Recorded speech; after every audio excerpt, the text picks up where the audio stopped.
It won't be anything to lose sleep over. So Xenocider needs to shake things up. The second map for this best of 3 is Yansu, which is actually still a pretty good mech map. But aside from that, there's still a lot of positioning in the beginning of the game that can be abused. So apparently our lobby is just bugging out a little bit trying to set it up. So we should have our lobby and everything going in just a few moments' time. Wait, any other thoughts on that game, QXC? It was pretty rough resistance. For getting contained like that, the very fast air superiority was pretty intense. Yeah, there really once he was set up there really wasn't anything that Xeno could do. He was just he was trapped. He didn't even have a starport to make medevacs to do like anything. He couldn't leave his base. It's really tough. It's one of the, I don't know. It's happened. It's one of those things that occasionally happens. It's happened to me a few times, but it's the one weakness of going mech. You do not have any type of anti-air if you lose that Viking count at the start. So we're in the lobby. Xenocider's ready to rock. We are ready to go whenever, and our observer is ready. Our handy dandy trusty observer. So we will be starting this game in just a few moments' time. QXC says let's go. So we will start this game any second now. And yeah.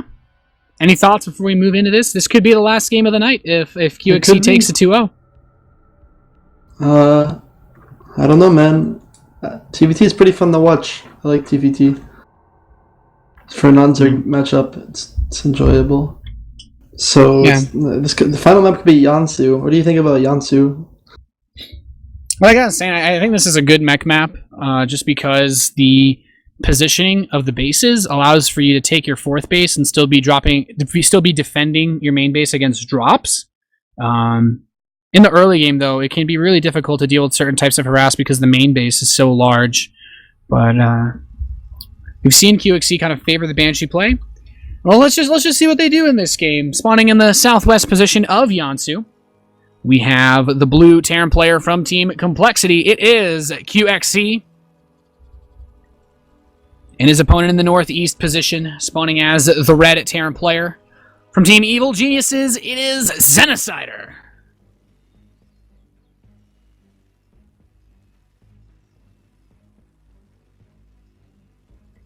Xenocider will really need to pull something out of his hat. If he wears a hat while playing StarCraft. I mean, I guess I don't really know enough about him to say that it should be a hat. Maybe his mouse bungee or something. He has something hidden in. But QXC, he can kind of do whatever he wants now, really. It feels weird to say, but this map is just kind of this is a map that I think every Terran player always likes because there's so many little random things that you can abuse. We talked about the tank positioning versus Zerg on this map, on the corner, the kind of like the island-ish bases, but there's also the possibility of scouting really early on with Reapers. But we're seeing both players open up gas first, so it will just be Quick Factory versus Quick Factory. And just looking at these two players and the way that they play, I feel like it's probably just going to be Banshee versus Banshee. I would be a little bit surprised if someone opened a Raven, but anything could happen. QXC loves those Banshees, man. They're good. They're good units. It's always funny to see Banshee versus Banshee as well, because one guy, it's kind of weird when you think about it from the perspective of a player. One reason why you might not open Banshee is you're scared that the other player will open Banshee, and then you have to take into consideration that the other guy is also thinking the same thing, where there's that risk.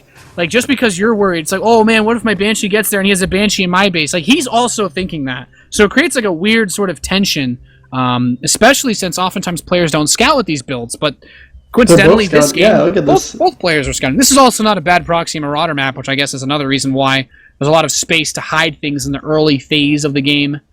This is very mirrored. The scouts are coming in basically at the same time, and they're doing exactly the same build. And now they both know they're doing exactly the same build. So now it's going to be like who actually commits to the Banshees or who plays defensive. Are they both going to play defensive, or Like it's a weird mind game from this point. Well, we're already seeing the deviation. It begins. QXC building a tech lab back at his base, and Xenocider opening up with a reactor.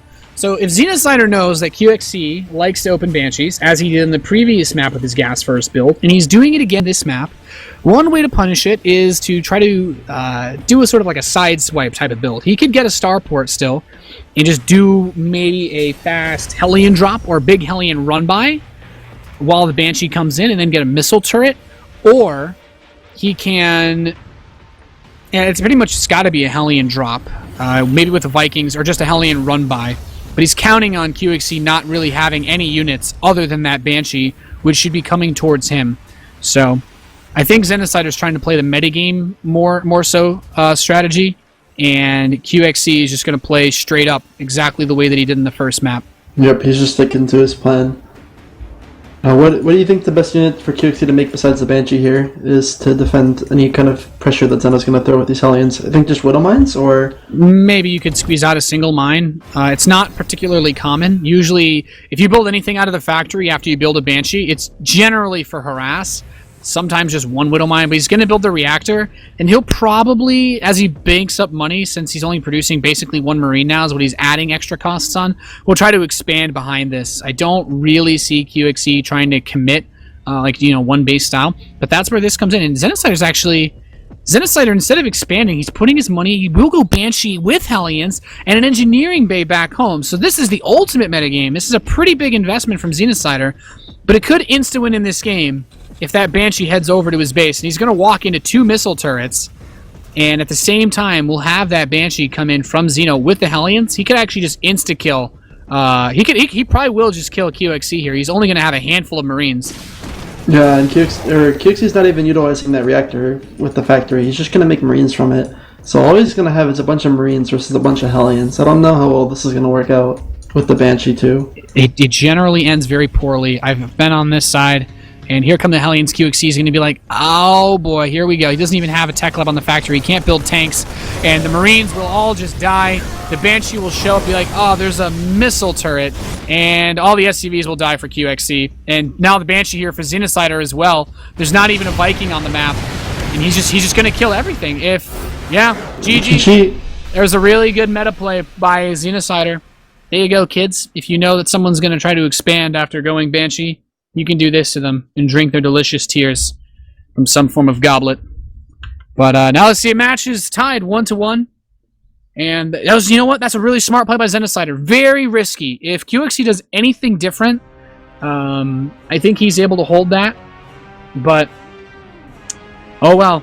What would be the response if QXC knew what Xeno was doing in that situation, and they were still, they scouted each other at the same time like that? What would be the good choice for QXC? Build the command center later. He could either have built Hellions with the reactor immediately, or he could have swapped the factory onto the tech lab instead of building the Raven, and then just tried to get siege tanks out or something, or just wall off his natural and buy himself some time. Like, Xenocider built 3 depots at his main base ramp to the natural, and QXC only built 1 supply depot. So there was nothing to stop the Hellions from running by. Like, the way he was set up, it was impossible for him to win with 6 Marines versus 6 Hellions. There's no amount of micro that you can do to win that unless you have like a medevac and some weird choke point that blocks the Hellions from getting the line fire on you. But the deciding map for this series is Daedalus Point.